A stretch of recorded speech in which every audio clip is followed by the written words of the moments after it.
The morning sun broke through the dusty bus window, waking Sophia from her troubled sleep. Her neck ached from using her small backpack as a pillow during the overnight journey. She looked out at the unfamiliar city skyline growing larger as the bus approached its final stop. This wasn't how she had imagined coming to the big city, alone, hungry, and with only $23 to her name. 6 months ago, life had been different. Sophia's family had lived modestly but comfortably in their small rural town. Her father worked at the local factory, while her mother cleaned houses for wealthy families. They weren't rich, but they had enough for their needs and even a few extras, like the old upright piano they'd found at a yard sale when Sophia was 7. That piano had changed everything. From the moment her fingers first touched the keys, Sophia had shown a natural talent that surprised everyone, especially her music teacher at school. "Your daughter has a gift," the teacher had told her parents. "She hears and feels music in a way that can't be taught." For years, Sophia practiced on that secondhand piano, playing for hours until her fingers ached and her parents gently reminded her it was bedtime. Her teacher shared music books and recordings, nurturing her talent despite limited resources. By 16, Sophia could play pieces that musicians twice her age struggled with, her fingers dancing across the keys with a grace and emotion that made people stop and listen. Then the factory closed. Without warning, her father and hundreds of other workers found themselves unemployed in a town where jobs were already scarce. The weeks that followed became a blur of worry and mounting bills. Her mother took on more cleaning jobs, working from dawn until well after dark. Her father drove 2 hours each way for temporary work that paid half his previous salary. Still, it wasn't enough. The notices came first: electricity, water, rent. Then the eviction. They moved in with her aunt. 4 people crowded into a 1-bedroom apartment. Sophia stopped attending school to help her mother with cleaning jobs. The piano stayed behind, too large for their new cramped quarters, sold to pay for groceries and medicine when her father injured his back. "You need to follow your music," her father had said one night, his voice tight with pain and pride. "Your cousin in the city. She said you could stay with her while you find work. Maybe audition for that music school we read about." Sophia hadn't wanted to leave her family, but the desperation in her parents' eyes convinced her. They had scraped together enough money for a one-way bus ticket and pressed their last $50 into her hand. "Send for us when you can," her mother had whispered, hugging her so tightly Sophia could barely breathe.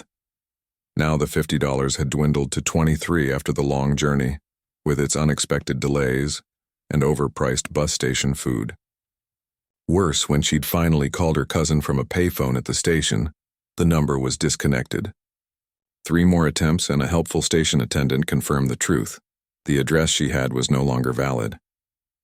Sophia stepped off the bus into the busy terminal, clutching her backpack with all her worldly possessions: 2 changes of clothes, a toothbrush, a worn photo album, and the folder containing her music certificates and a letter of recommendation from her teacher. The city roared around her, indifferent to one more lost young person.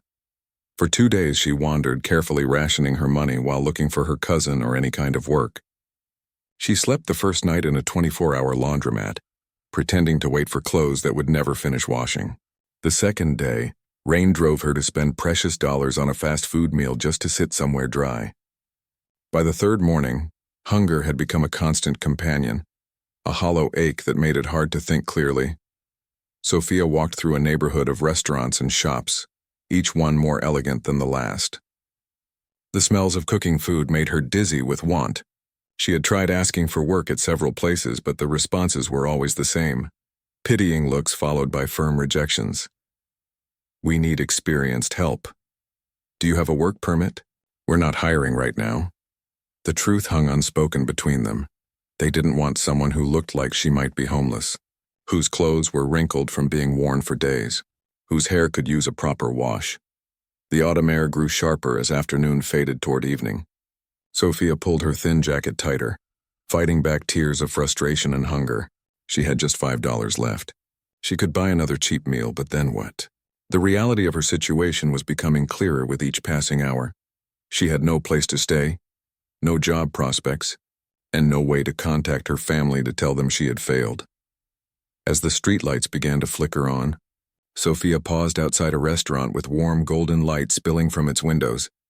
Unlike the other places she'd passed, this one had something special visible through the glass. A beautiful black grand piano positioned near the front window. It wasn't being played. A small reserved sign sat on its closed lid, but its presence made Sophia's heart ache with longing. How long had it been since she'd touched a piano? 2 months? 3? Her stomach growled loudly, the sound embarrassing even though no one was close enough to hear. Sophia watched diners inside lifting forks to their mouths, sipping from water glasses, breaking bread. The casual way they enjoyed their meals, the easy laughter, the warm shelter. All of it seemed to belong to a different world than the one she now inhabited. Before she could talk herself out of it, Sophia pushed open the door and stepped inside. Warm air enveloped her, carrying delicious smells that made her mouth water instantly. A host looked up from a reservation book, his friendly smile faltering slightly as he took in her appearance. "Can I help you?" he asked, his tone professional but cooler than it had been for the well-dressed couple he'd just seated. Sophia swallowed hard. "I was wondering if you needed any help. I can wash dishes, clean tables, anything really." Her voice came out smaller than she intended, betraying her nervousness. The host's expression softened a fraction. "I'm sorry, we're fully staffed right now." "Please," Sophia persisted, lowering her voice so nearby diners wouldn't hear her desperation. "I haven't eaten since yesterday morning. I don't need much." The host glanced toward the back of the restaurant, clearly uncomfortable. "Let me get the manager." Sophia waited, acutely aware of how out of place she looked among the tasteful decorations and well-dressed patrons. Her eyes kept returning to the piano, its polished surface reflecting the soft lighting. What she wouldn't give for just 5 minutes at those keys. The manager appeared, a tall woman with streaks of gray in her dark hair and a harried expression. "I understand you're looking for work," she said, keeping her voice low but firm. "As my colleague told you, we don't have any positions available." "I'm a hard worker," Sophia said quickly. "I don't need much pay, even just a meal." "I'm sorry," the manager interrupted, not unkindly but with finality. "We can't help you. There are shelters downtown that provide meals and assistance." Sophia knew about the shelters. She'd tried one the previous night, only to find it was already at capacity with a line of people still waiting hopefully outside. The volunteer had given her directions to another shelter across town, but darkness had fallen before she could find it. As the manager turned to leave, Sophia's eyes fell once more on the piano. A wild, desperate idea formed in her mind. "What about the piano?" she blurted out. The manager paused. "What about it?" "Is someone playing tonight?" Sophia asked, her heart pounding. "Our regular pianist called in sick. The replacement won't be here for another hour." Sophia took a deep breath. What if I played? Just for a little while, and in exchange maybe I could have something to eat. Just some bread or soup? The manager studied her for a long moment, skepticism written across her face. "You play piano?" "Yes," Sophia said, trying to stand straighter despite her exhaustion. "I've been playing since I was 7. A burst of laughter from a nearby table drew the manager's attention. She frowned, clearly wanting to end this conversation and return to her duties. "Look, I appreciate your offer, but please," Sophia said, her voice steady despite the desperation clawing at her insides. "Just 5 minutes. If you don't like how I play, I'll leave right away." The manager sighed, glancing at the piano and then back at Sophia. Something in the girl's expression, perhaps the quiet dignity despite her circumstances, or the certainty in her eyes when she mentioned playing, seemed to reach her. 5 minutes, she said finally. "But if you disturb our customers, that's it."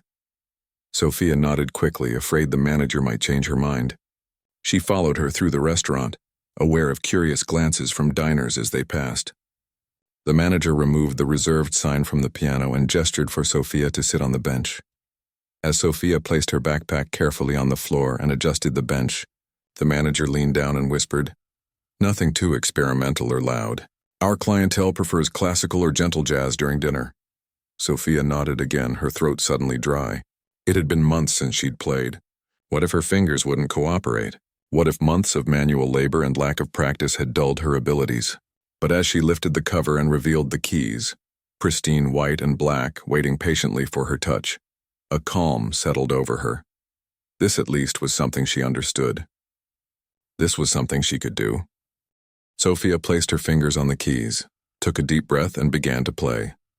Sophia's fingers hovered over the keys for just a moment, then descended gently. The first notes of Debussy's Clair de Lune floated through the restaurant. She had chosen something quiet and familiar, something that wouldn't disturb diners but might show the manager she truly could play. As the delicate melody unfolded, Sophia closed her eyes. The hunger, the exhaustion, the worry, all of it receded for a moment as she lost herself in the music.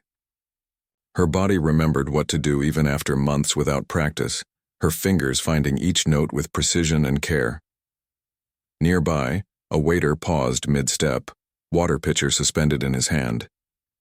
Two diners stopped their conversation, forks halfway to their mouths. The music wasn't loud or showy, but there was something in the way Sophia played, a depth of feeling, a gentle authority that caught people's attention. The manager stood a few feet away, arms crossed, her expression shifting from skepticism to surprise. When Sophia reached the piece's flowing middle section, playing the cascading notes with a grace that belied her disheveled appearance, the manager's eyebrows rose. This was not the playing of someone who had merely taken a few lessons. This girl knew what she was doing. Sophia felt herself relaxing as the familiar patterns flowed from her fingers. The piano was perfectly tuned, its action smooth and responsive compared to the worn upright she'd grown up playing. Each note rang clear and true. She added subtle dynamics the composer hadn't written, small personal touches that made the piece her own. As she brought Clair de Lune to its gentle conclusion, Sophia became aware of the unusual quiet in the restaurant. She opened her eyes to find several diners watching her, their meals temporarily forgotten. The manager's stern expression had softened, and she nodded slightly, an acknowledgement that Sophia had passed the test. "That was lovely," said an elderly woman at the nearest table, her voice carrying in the momentary silence. "Are you going to play more?" Sophia glanced at the manager, who hesitated before giving a small nod. "Our regular pianist will be here in about an hour," she told Sophia quietly. "You can play until then." Relief washed over Sophia. An hour of playing meant food, real food for the first time in days. She turned back to the piano and began a Chopin nocturne, one she had played at her last school recital. The flowing melody suited the restaurant's atmosphere, providing a pleasant backdrop without demanding attention. A waiter approached the piano, setting a glass of water on a small napkin nearby.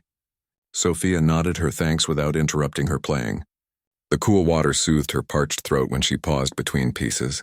For the next selection, she chose a gentle jazz standard her teacher had taught her, Autumn Leaves, with lush, complex chords that showcased her technical ability while maintaining the relaxed dinner atmosphere. A couple smiled as they recognized the tune, the man reaching across the table to take his partner's hand.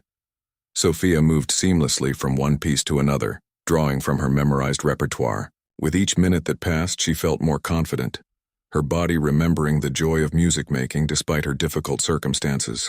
The restaurant had returned to its normal hum of conversation, but she noticed more people glancing her way with appreciation. After about 20 minutes, the manager approached again, this time with a small plate in her hand. She set it on top of the piano out of sight of the diners. "Take a break and eat something," she said quietly. "Just 5 minutes, then back to playing until Ricardo arrives." Sophia finished the piece she was playing, a simple Beethoven bagatelle, before standing and stretching her cramped fingers. The plate held a roll with butter, a small bowl of soup, and a few slices of apple. Simple food, probably staff meal leftovers, but to Sophia it looked like a feast. She took the plate to a small alcove near the restrooms where she could eat without being seen by customers. The soup was still warm, a hearty vegetable broth that she had to stop herself from gulping down too quickly. The bread was crusty and fresh, the butter rich on her tongue after days of cheap fast food or nothing at all. Sophia ate every morsel, including the apple core, leaving nothing behind. When she returned to the piano, she felt a new energy flowing through her. Food and music, the two things she needed most, both provided in this unexpected haven. For the next half hour, Sophia played with renewed vigor, choosing more challenging pieces that showcased her abilities while still maintaining the restaurant's elegant atmosphere. She was in the middle of a complex Schubert, impromptu when she sensed someone standing beside the piano, expecting the manager or perhaps the arriving pianist. Sophia was surprised to see a middle-aged woman in an elegant black dress, Her silver-streaked hair pulled back in a neat bun. "Don't stop," the woman said softly when Sophia's fingers faltered. "Please finish the piece." Sophia nodded and continued playing, though now with a heightened awareness of her audience. The woman watched Sophia's hands intently, occasionally nodding in approval at a particular phrasing or dynamic choice. There was something in her posture, in the focused way she listened, that suggested she wasn't just an appreciative diner. When Sophia finished the piece, the woman smiled warmly. "That was beautifully played. Schubert isn't easy to interpret, but you found all the light and shadow in the music." "Thank you," Sophia replied, uncertain what else to say. "I'm Eleanor Winters," the woman said, extending her hand. "I teach at the Westbrook Conservatory of Music." Sophia's heart skipped a beat as she shook the woman's hand. The Westbrook Conservatory. She had read about it in music magazines. It was one of the most prestigious music schools in the country, far beyond anything she had dared to dream of attending. "Sophia Mendez," she responded, suddenly conscious of her wrinkled clothes and unwashed hair. "I'm just filling in tonight." Eleanor's eyes were kind but assessing. "How long have you been playing, Sophia?" "Since I was 7. 9 years now." "And your training?" Sophia hesitated. "Just my school music teacher back home and videos I found online. We couldn't afford private lessons." Eleanor's eyebrows rose slightly. "Remarkable. Your technique has some unconventional elements, but your musicality—" She trailed off, studying Sophia with increased interest. "Would you mind playing something else for me? Something that challenges you?" Sophia glanced around the restaurant, worried about disturbing the diners with something too showy or intense. Eleanor seemed to read her concern. "Perhaps Chopin's Ballad No. 1? It's passionate but not inappropriate for the setting." Sophia took a deep breath. The ballade was one of the most difficult pieces in her repertoire, one she'd worked on for months before her family's troubles began. She hadn't played it since leaving home. "I'll try," she said, positioning her hands.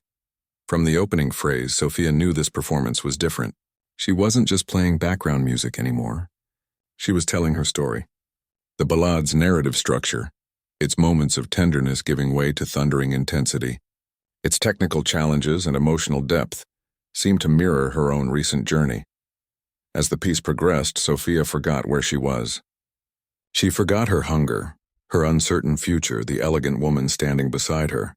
There was only the music, speaking what words could not, the pain of leaving home, the fear of failure, the persistent hope that had brought her to this piano on this night. Her fingers flew through the complex passages, occasionally missing notes but never losing the musical line. When she reached the tumultuous coda, she played with an abandon that made several diners turn in surprise, the sound filling the restaurant completely. As the final chord faded, Sophia became aware of her surroundings again. A hush had fallen over the restaurant. Then, unexpectedly, applause broke out, first from Eleanor, then from nearby tables, spreading until most of the diners were clapping. The manager stood by the bar, looking stunned but not displeased at the unusual disruption to her restaurant's normally subdued atmosphere. Eleanor placed a hand on Sophia's shoulder. "That wasn't just playing," she said quietly. "That was something else entirely." Sophia felt tears threatening and blinked them back.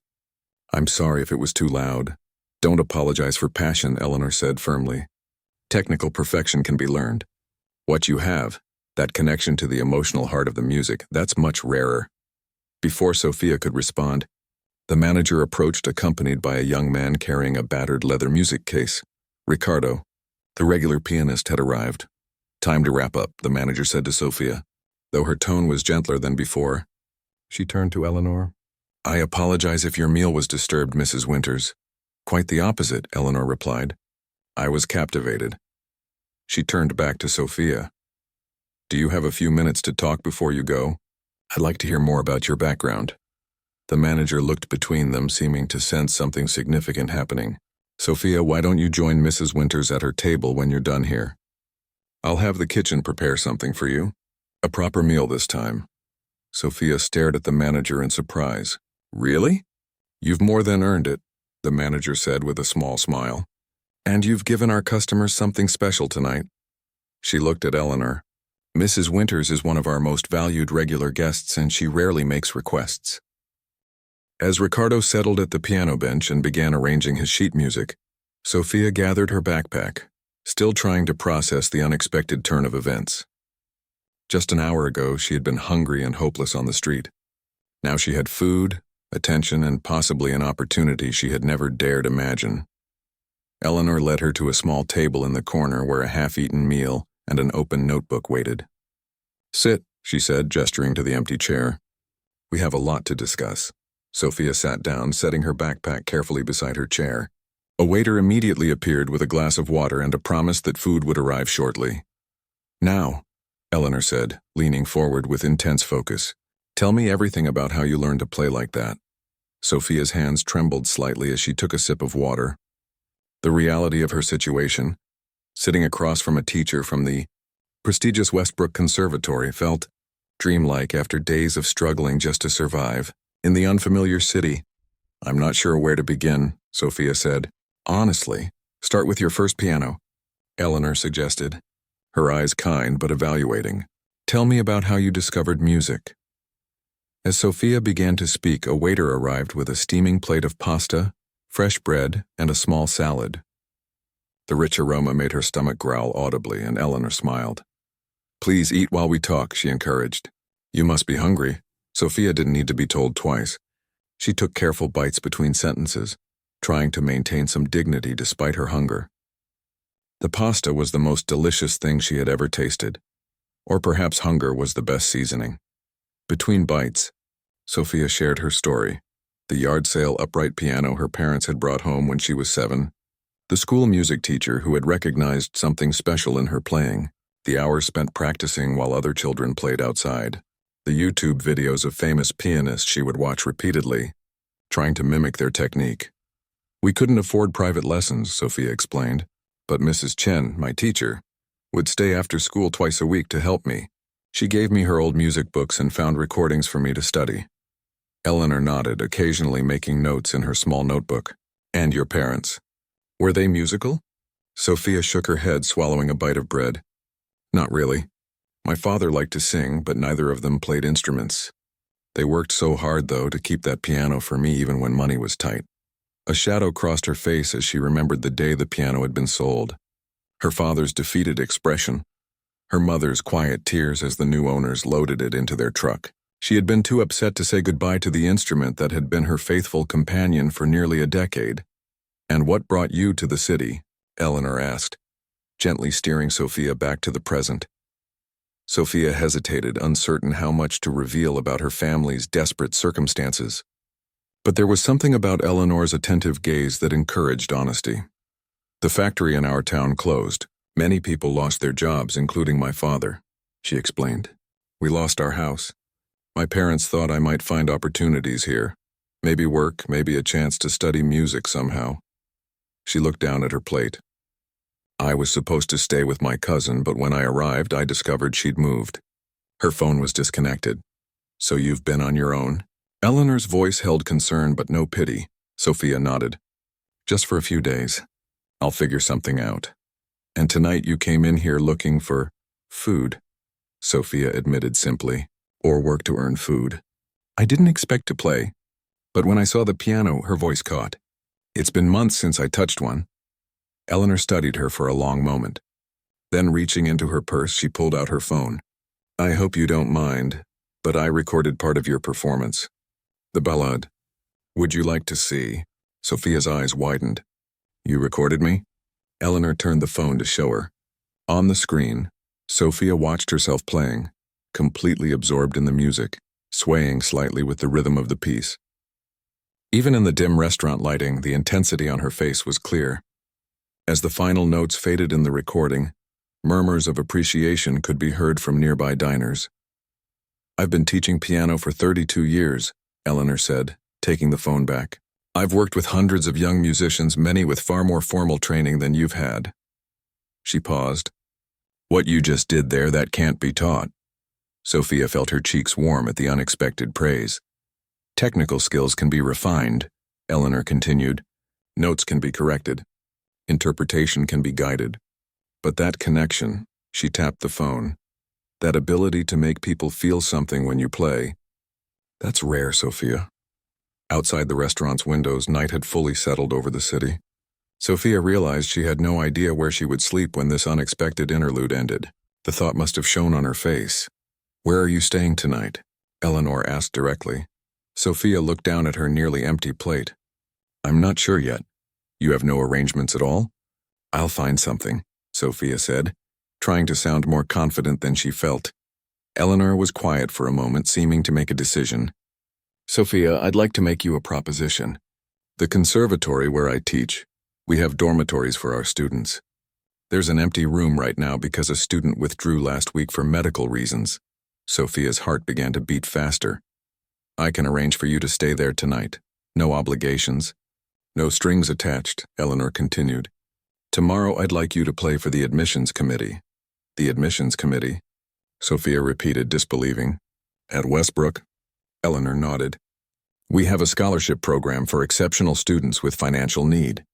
The spring semester is already underway, but exceptions can be made in extraordinary circumstances." She smiled slightly. "I would consider your playing tonight to be an extraordinary circumstance." Sophia's mind raced. The Westbrook Conservatory, a place she had only read about in magazines, never daring to imagine she might study there. "But my clothes," she said, gesturing at her wrinkled outfit. "I don't have proper music. I don't even have a phone to call my parents and tell them. One thing at a time," Eleanor said gently. "Tonight you need rest. Tomorrow we can worry about audition preparations." Just then the restaurant manager approached their table. "Is everything satisfactory?" she asked, her eyes moving between them. "The food was wonderful," Sophia said sincerely. "Thank you."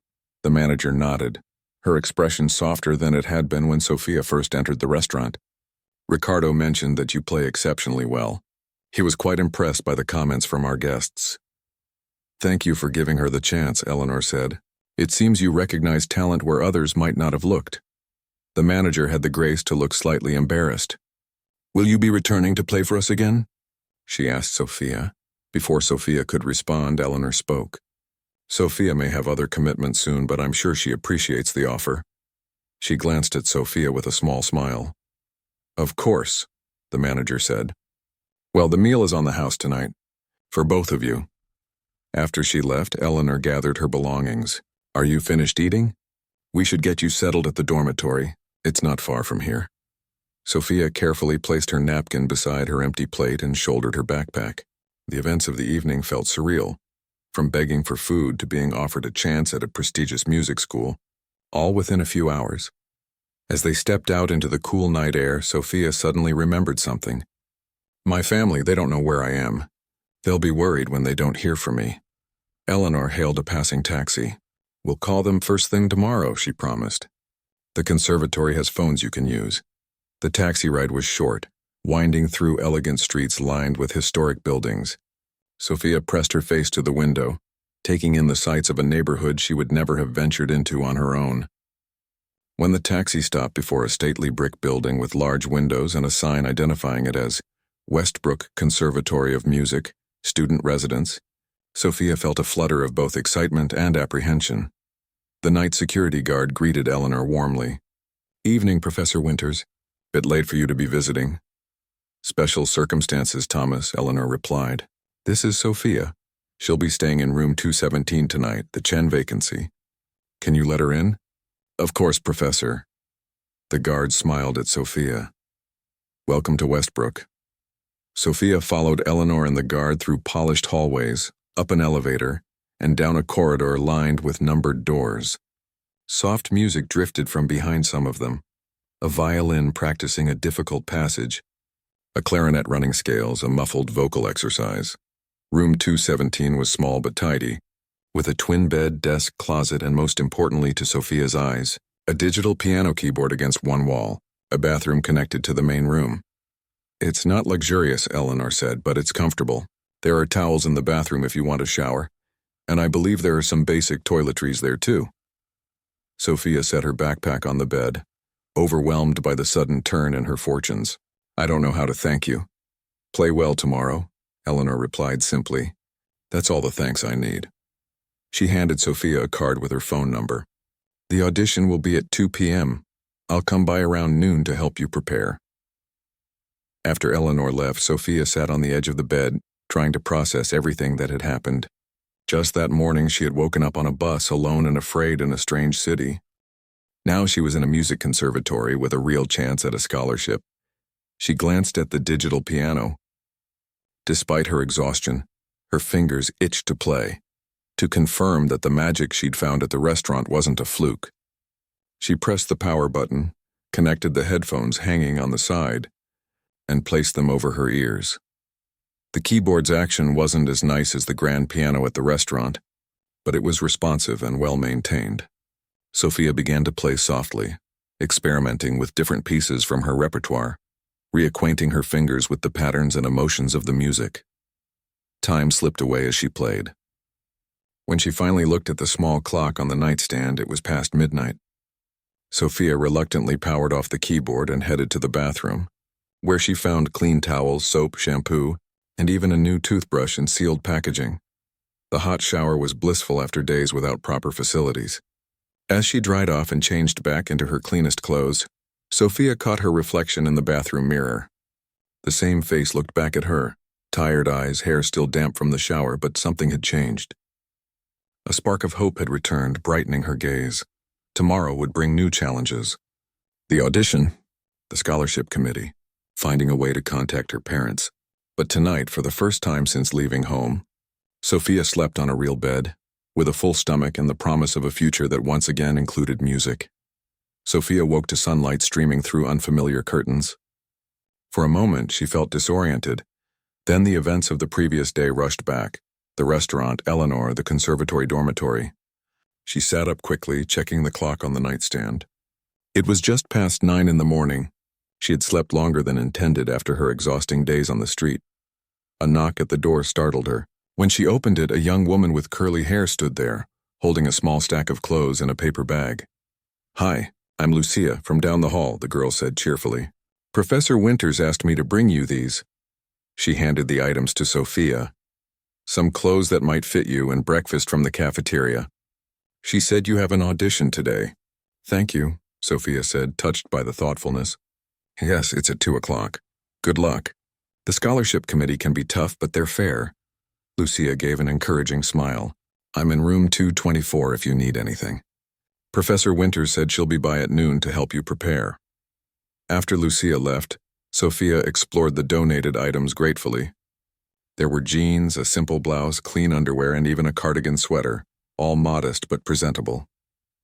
The bag contained a banana, an apple, a muffin, and a container of yogurt. Simple fare, but to Sophia, who had been uncertain where her next meal would come from just yesterday, it felt like a feast. After eating and changing, Sophia called her parents from the dormitory's common room phone. Her mother answered on the third ring, her voice tense with worry. "Mama, it's me," Sophia said, her throat tight with emotion. "Sophia," her mother's voice rose with relief. "Where are you? Are you all right? We've been so worried. Your cousin never called to say you arrived." "I'm okay, Mama," Sophia interrupted gently. "Better than okay, actually. Something amazing has happened." Over the next few minutes, Sophia explained everything, how her cousin had moved, her difficult days alone in the city, and the extraordinary turn of events at the restaurant. Her mother gasped and exclaimed at all the right moments, and Sophia could picture her gesturing to her father to listen. "A scholarship," her mother repeated, awe in her voice. "At the famous conservatory?" "I haven't earned it yet," Sophia cautioned. "The audition is this afternoon, but Professor Winters thinks I have a chance." "Of course you have a chance," her mother said fiercely. "You've been playing with your heart since you were little. That piano was the best thing we ever bought, even if we had to sell it in the end." Sophia's eyes filled with tears. "I miss you," she whispered. "I miss home. We miss you too, Mija. But this is an opportunity you mustn't waste. Your father and I, we always knew your music would take you places." After promising to call again after the audition, Sophia hung up and returned to her room. For the next 2 hours, she practiced on the digital keyboard, running through the pieces she might play that afternoon. Without sheet music, she relied on memory, grateful for the hours she had spent memorizing her repertoire over the years. At precisely noon, Eleanor knocked on the door. She carried a folder of sheet music in a small shopping bag. "How did you sleep?" she asked, setting her things on the desk. "Better than I have in days," Sophia admitted. Thank you for arranging everything, the room, the clothes, even breakfast. Eleanor waved away her thanks. You have a big afternoon ahead. I wanted to make sure you were focused on the music, not worrying about other things. She pulled a bottle of water and a sandwich from the shopping bag. Lunch. You should eat something before the audition, but nothing too heavy. For the next hour, Eleanor helped Sophia prepare. They discussed which pieces would best showcase her abilities, how to present herself to the committee, and what questions she might be asked about her musical background and goals.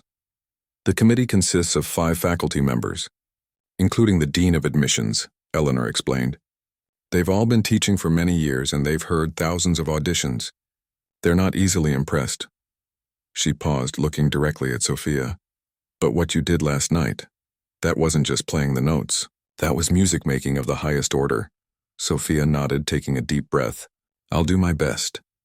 There's one more thing, Eleanor said, reaching into her bag. She pulled out a simple black dress and a pair of low heels.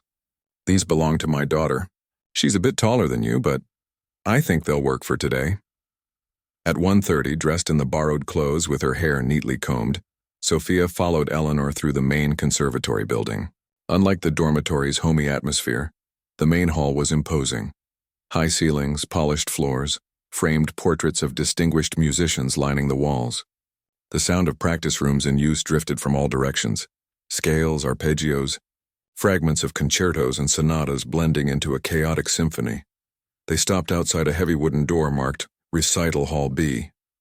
They're waiting inside, Eleanor said. I'll introduce you, then take my seat with the committee. You'll play 3 pieces. Start with the Bach, then the Chopin ballad that you played last night, and finish with the Gershwin. She squeezed Sophia's arm encouragingly. Remember what I told you, they're looking for potential as much as polished performance. Be yourself, Sophia nodded, her mouth suddenly dry. She followed Eleanor into the hall where 5 people sat at a long table facing a magnificent grand piano, larger and more imposing than the one at the restaurant. Eleanor made brief introductions and Sophia shook hands with each committee member, trying to remember their names but finding them instantly forgotten in her nervousness. Ms. Mendez comes to us with an unconventional background, Eleanor was saying. She is largely self-taught, with guidance from her school music teacher and online resources. I discovered her by chance last night playing at Bellini's restaurant on 5th Street. A gray-haired woman, the dean, Sophia recalled, raised an eyebrow. Playing professionally, Ms. Mendez? No, ma'am, Sophia replied honestly. I was hungry and asked for work. The manager let me play in exchange for a meal. There was a moment of silence. Then the dean nodded. Well, that shows initiative, at least. Please, begin when you're ready. Sophia approached the piano, adjusting the bench to the right height. The instrument was even more responsive than the one at the restaurant, its action perfectly regulated, its tone rich and complex. She placed her hands on the keys, took a deep breath, and began the Bach prelude and fugue in C minor. The familiar notes centered her, each voice entering in turn, building the intricate mathematical structure that had fascinated her since she first discovered Bach's music. Sophia focused on clarity and precision, knowing that Bach left little room for interpretive liberties, but revealed the performer's technical foundation. When she finished the Bach, there was a brief silence, then murmured comments among the committee members. Sophia moved directly into the Chopin ballade, the piece that had so impressed Eleanor the night before. Today, playing in this formal setting, Sophia found herself more conscious of technical details, the evenness of her trills, the balance between melody and accompaniment, the careful pedaling. But as the piece progressed, she again found that place of emotional connection, letting the music tell its story of struggle and triumph. The final section, with its whirlwind of notes cascading up and down the keyboard, flowed from her fingers with passion and abandon. As the last chord resonated through the hall, Sophia was aware of a collective shift in the committee's posture. They had leaned forward, drawn in by the performance without pausing for reactions. Sophia launched into Gershwin's Rhapsody in Blue, a piece she had learned from watching videos and listening to recordings. Its jazz-influenced rhythms and bold harmonies showed a different side of her musicality, her ability to swing and syncopate, to move from tender lyricism to driving energy within a single phrase. When the final glissando led to the triumphant conclusion, Sophia released the pedal and sat still, hands resting in her lap. The silence that followed seemed to stretch forever. Finally, the dean cleared her throat. Well, that was unexpected. Ms. Mendez, could you tell us a bit about your musical goals? What do you hope to achieve with your playing? Sophia considered the question carefully. I want to keep learning, first of all. I know there's so much I don't know about technique, theory, history. She paused. But mostly I want to share what music means to me. How it can speak when words fail, how it connects people across all kinds of differences. A younger committee member leaned forward. Your Chopin interpretation was highly personal, some might say unorthodox. Are you aware of the traditional approaches to this repertoire? Sophia felt her cheeks warm. I've listened to many recordings, but my resources were limited. I know I have gaps in my knowledge. Those gaps can be filled, Eleanor interjected. The raw musicality cannot be taught. The dean nodded thoughtfully. Ms. Mendez, would you step outside for a few minutes while we discuss your audition? There's a bench in the hallway. In the corridor, Sophia paced nervously, replaying moments from her performance.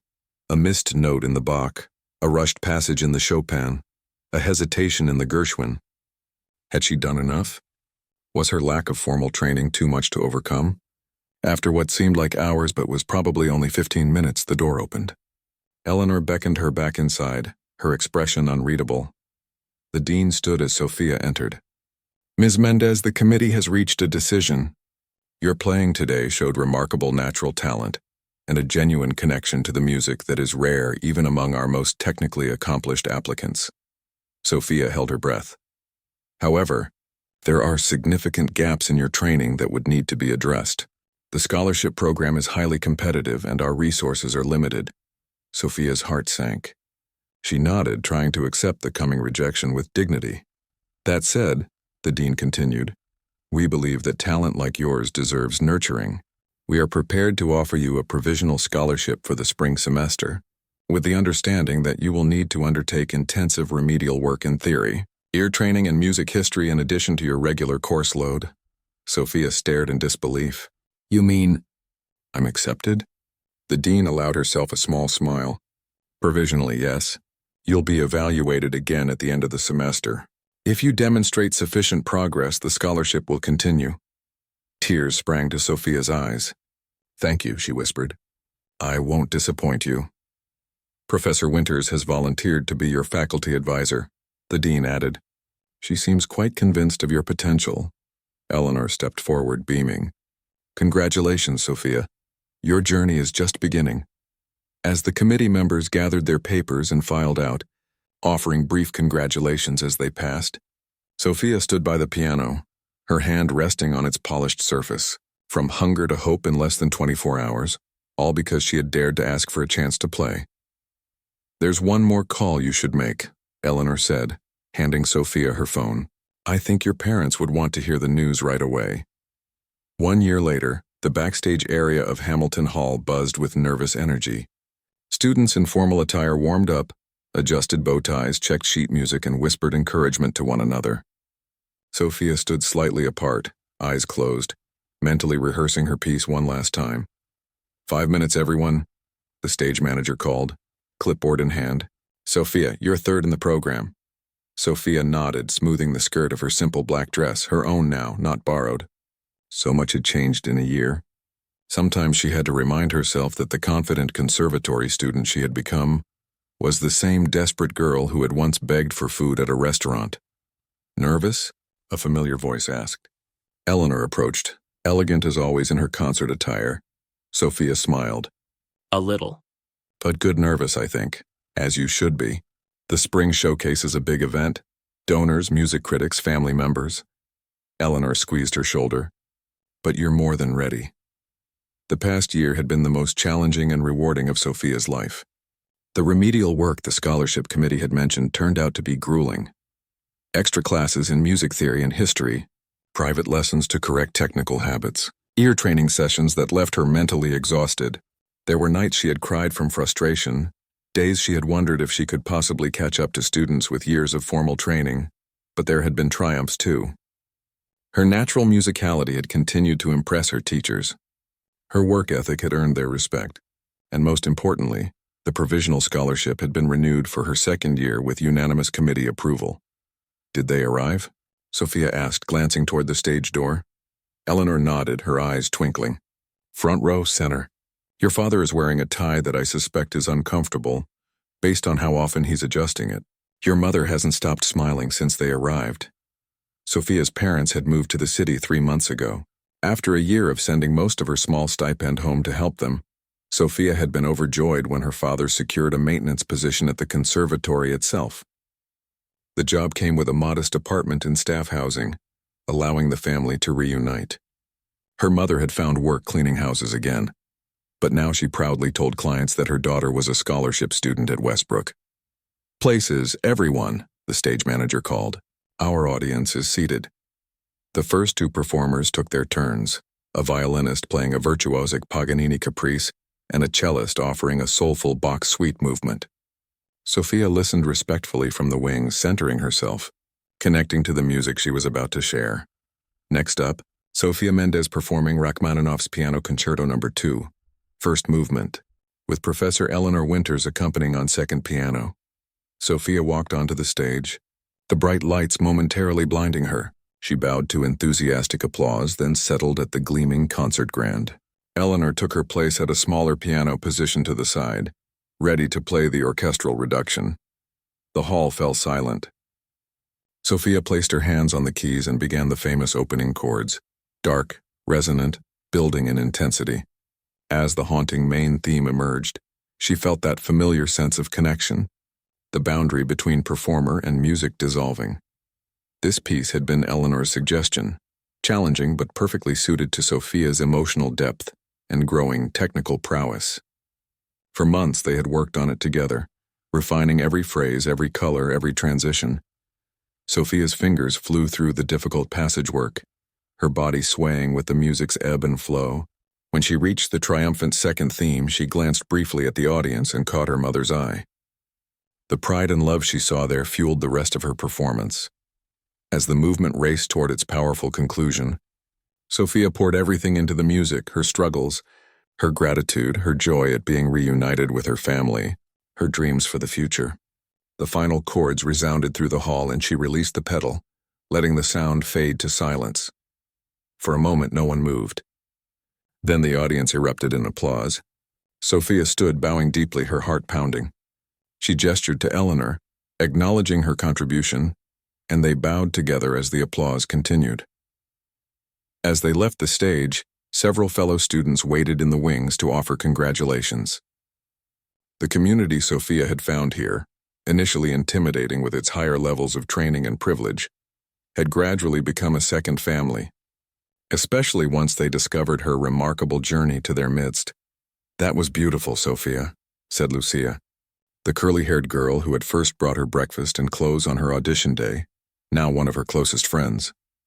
The Westbrook Gazette critic was nodding the whole time. "I think you impressed him." After the showcase concluded, a reception was held in the conservatory's grand foyer.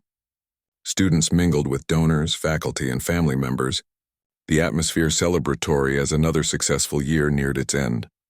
Sophia found her parents near the refreshment table, her mother wiping away tears, her father standing tall with pride. "Mi niña," her mother whispered, embracing her. "You were magnificent." The whole audience felt it, her father added. "The way people were watching you, like they couldn't look away." Sophia hugged them both, remembering how different things had been just a year ago. The factory closing, the eviction, the heart-wrenching decision for her to leave home alone. "Sophia," Eleanor's voice called from across the room. She approached with a distinguished-looking man Sophia didn't recognize. "There's someone I'd like you to meet. This is Mr. Chen, a major supporter of our scholarship program." Sophia extended her hand politely. "It's a pleasure to meet you, sir." "The pleasure is mine," Mr. Chen replied warmly. "Professor Winters has told me about your extraordinary journey to Westbrook. I was deeply moved by your performance tonight." "Thank you," Sophia said simply. "Mr. Chen has a proposal for you," Eleanor explained, a hint of excitement in her voice. The man nodded. "Every year I sponsor a series of community concerts in neighborhoods that have limited access to classical music. After hearing you play, I'm convinced you would be perfect for this year's series." Sophia's eyes widened. You want me to perform? 4 concerts over the summer with a modest stipend for your time, Mr. Chen confirmed. The venues are unconventional, community centers, libraries, public parks, but the audiences are always appreciative. I'd be honored, Sophia said without hesitation. Music should be for everyone, not just people who can afford concert tickets. Mr. Chen smiled approvingly. That's precisely why I started the series. Professor Winters mentioned you might have another idea to contribute as well? Sophia glanced at Eleanor, who nodded encouragingly. For months, Sophia had been discussing a concept with her mentor, a way to help others who shared her background. I do, she said, gathering her courage. I was thinking about offering free piano lessons to children who can't afford them. Maybe before or after the community concerts using the same venues. Interesting, Mr. Chen mused. A performance series with an educational component. More than that, Sophia continued, warming to her idea. A way to identify talented kids who might otherwise never discover their abilities. Kids like I was. She hesitated, then added, eventually, I'd love to create a formal program, maybe even scholarships for promising students from underserved communities. Mr. Chen and Eleanor exchanged glances. That's thinking big, he said with approval. Start with the lessons this summer, document the results, and let's discuss expanding next year. After they worked out a few more details, Mr. Chen moved on to speak with other students, leaving Sophia slightly dazed by this new opportunity. You planted that seed, didn't you? She asked Eleanor with a knowing smile. Her mentor shrugged. I merely mentioned your story and your idea. The rest was all you. Later that evening, as the reception wound down, Sophia found herself drawn back to the now empty recital hall. She slipped inside, walking through the darkness until she reached the piano on stage. In the dim light from exit signs, she sat at the bench and placed her hands on the keys. The hall was quiet, the audience gone. Sophia began to play softly, not Rachmaninoff or Chopin or any of the great composers she had studied this past year. Instead, she improvised, letting the music flow naturally, telling her story without words. She thought about the restaurant where everything had changed, the hungry girl who had played for a meal, the chance encounter that had altered her life's trajectory. She played about hunger and hope, struggle and triumph, fear and courage. The door at the back of the hall opened, spilling light from the corridor. Sophia stopped playing and turned to see who had entered. Don't stop on my account, said a familiar voice. The restaurant manager from that fateful night stood in the doorway, elegant in an evening dress, program from the showcase in hand. Sophia smiled in recognition. You came to the concert? Professor Winters invited me. The woman walked down the aisle toward the stage. She thought I might like to see what became of the hungry girl who played piano in my restaurant. She stopped at the edge of the stage. I'm glad I came. Your performance was extraordinary. Thank you for giving me a chance that night, Sophia said sincerely. If you hadn't let me play, the manager shook her head. I almost didn't, you know. I was having a difficult day and it would have been easier to send you away. She paused. I've thought about that moment often over the past year. How close I came to missing something remarkable. It's changed how I see people. Sophia nodded, understanding completely. Her own perspective had been transformed as well by both hardship and opportunity, by closed doors and unexpected open ones. I'm starting a program, Sophia explained, to provide free music lessons to children who can't afford them. Would you be willing to let me put up flyers in your restaurant? Many of your staff have children who might be interested. Of course, the manager replied immediately. And perhaps when the program is established, you might consider returning to play at the restaurant again? As a proper engagement this time, not in exchange for a meal. She smiled. Our customers still talk about that night. As Sophia agreed, she felt a sense of things coming full circle. From hunger to hope to helping others, music had been the constant thread through it all. When she returned to the reception to rejoin her family, Sophia carried with her not just pride in the evening's performance, but a clear vision for her future, one where she would use her talent and her story to open doors for others, creating opportunities where none had existed before. The hungry girl who had once played for a meal would ensure that other hungry children would have the chance to discover their own gifts, to share them with the world and perhaps today's audiences just as she had done.